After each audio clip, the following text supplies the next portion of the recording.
how do I encourage my child to talk?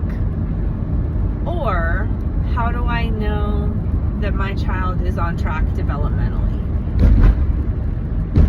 They're two parts of the same question, probably.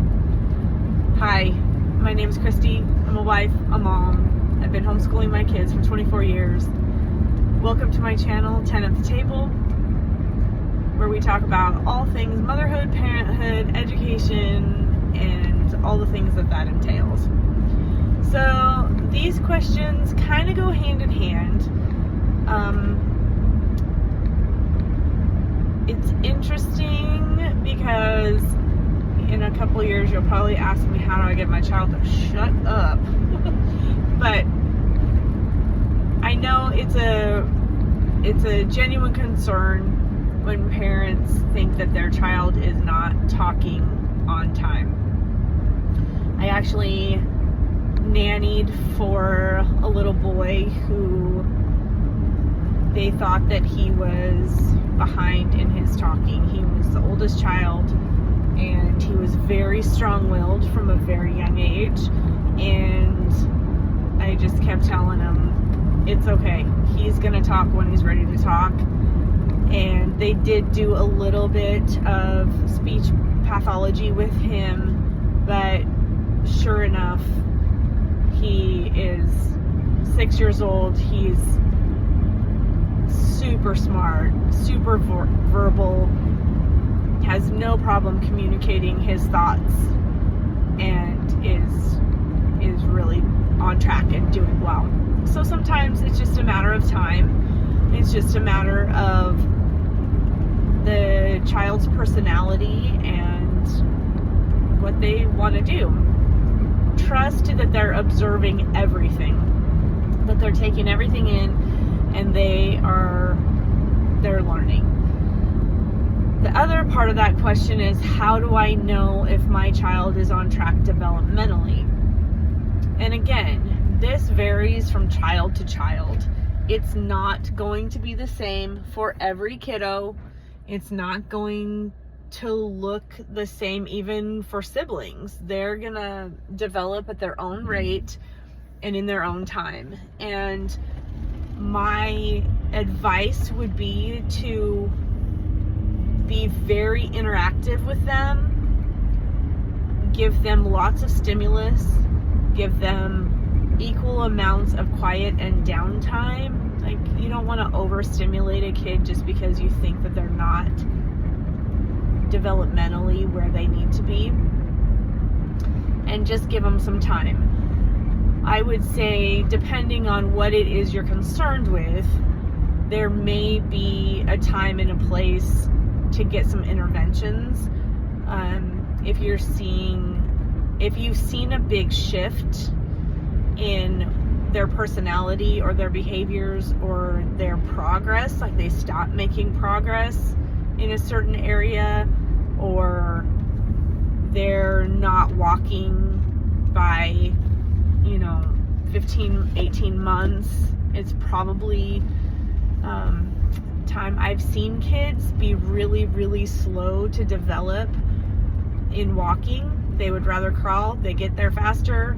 They're very unsure of themselves. Maybe they have tiny little feet. They don't feel stable. They feel fine pulling themselves up and standing, but they are not confident in letting go and taking those first steps. And so once they get a little bit bigger, they get a little more confident. So I guess it would depend on what the situation is, what the certain milestone or developmental marker is that you feel like they're not hitting, and how delayed are they? Are they not walking by a year and you're concerned about that? I would say that's probably not a big concern if they hit all of their previous mile markers. As far as, like, are they crawling? Did they roll over? Did they crawl? Are they pulling themselves up? Are they showing signs of progressing, but they just might be a little delayed in certain things, but everything else looks fine? Have they got to 2 years old and all of a sudden they've been walking and now they don't want to walk anymore? Was there something that happened, or a certain line of demarcation that you see, like they're progressing really well and all of a sudden that stops? That is a cause for concern. I would say slow development is not necessarily a cause for concern, in my opinion.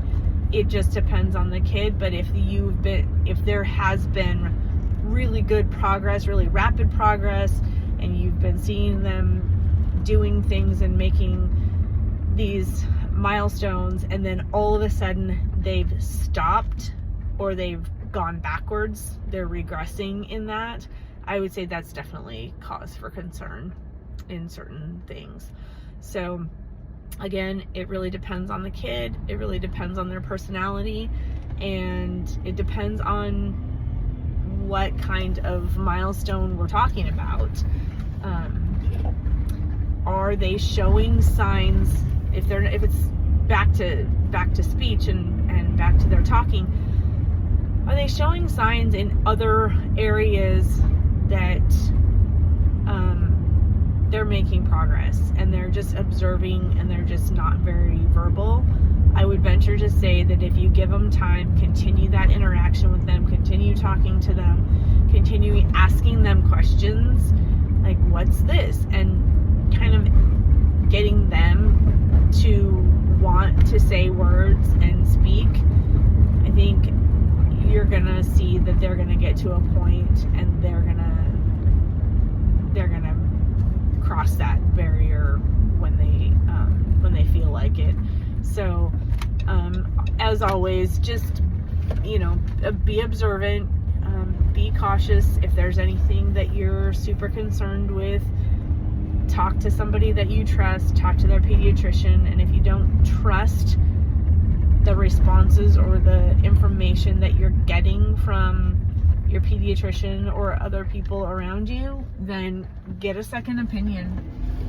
Talk to lots more people and get second opinions on this stuff. So there's no right or wrong. If it's a concern to you about your kid, you know your child best. Don't let anybody tell you different. Don't let anybody minimize what your concern is for your child, and let them gaslight you into not seeing what you're seeing. So be really confident in that and trust your gut when it comes to your child. We're being told so often that we don't know, that the doctors know more, than teachers know more, that other people know more, and that's just not the case. So trust your gut, get a second opinion if you need to, and just observe and interact with those kiddos. Have a great day.